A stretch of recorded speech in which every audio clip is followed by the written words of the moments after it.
After emergency, आपातकाल के बाद की राजनीति।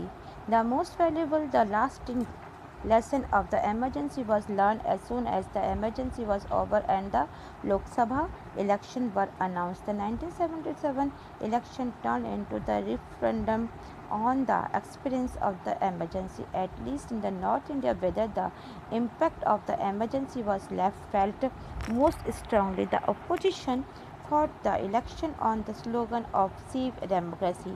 The people verdict was decidedly against the emergency. The lesson was clear and has been irritated in many state level elections thereafter. Government that are the perceived to be anti-democratic are severely punished by the voters in the sense of the experience of 1975-77, the ending the foundation of democracy in India. कि आपातकाल के बाद की politics में क्या हुआ।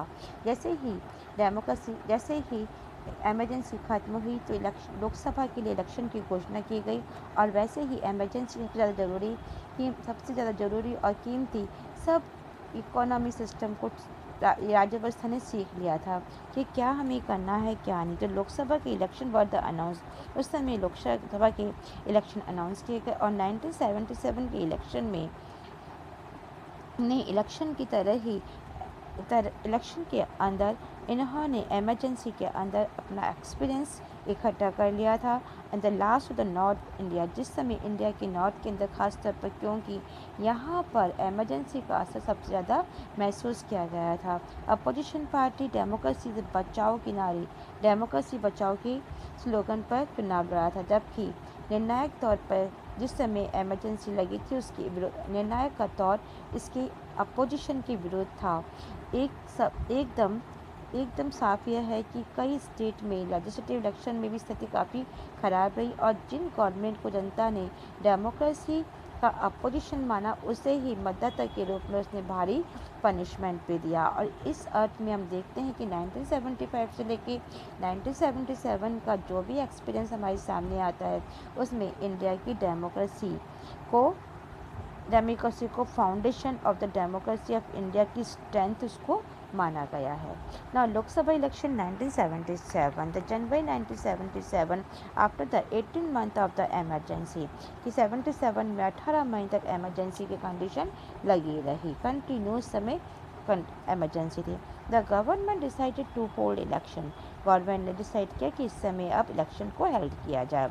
The according to all the leaders and activities were released from the jails, और उस समय बहुत सारे लीडर्स ऐसे थे जो कि जेल के अंदर भी एक्टिव थे। द इलेक्शन पर हेल्ड इन मार्च 1977, और मार्च 77 के अंदर इलेक्शन हेल्ड किए गए।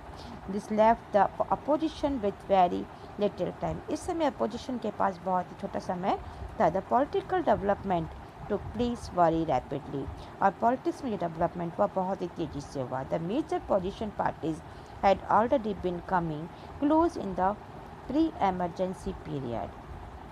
द मेजर अपोजिशन पार्टी, जो बड़ी अपोजिशन पार्टी थी, वो ऑलरेडी ही बहुत ही पास में थी क्योंकि उसके पास प्री एमरजेंसी पीरियड था। Now they come together on the above of the elections and form the new party, और इसने एक नई पार्टी के रूप में सामने वो खड़ी हो गई थी, known as the Janata Party, जिसे हम जनता पार्टी के नाम से जानते हैं। The new party accept the leadership of Jayaprakash Narayan, और इसका लीडर बना Jayaprakash Narayan. Some leader of the Congress who were oppose to the emergency also join this new party, कुछ और भी लीडर थे जो इस नई पार्टी के अंदर ज्वाइंट हुए। Some other Congress leader also come out and form a separate leader, कुछ और थी जो अलग अलग पार्टी से निकल करके कांग्रेस में आए थे। And the leadership of the Jagjivan Ram, जिसमें हम देखते हैं कांग्रेस की लीडरशिप की जगजीवन राम ने, जो सेपरेट पार्टी के लीडर थे। This party name the Congress for democracy later the merge with Janata party, ये जो पार्टी का नाम है ये डेमोक्रेटिक पार्टी के नाम से है, जिसे कांग्रेस फॉर डेमोक्रेसी नाम से हम जानते, जो बाद में ये जनता पार्टी के अंदर मर्ज हो गई।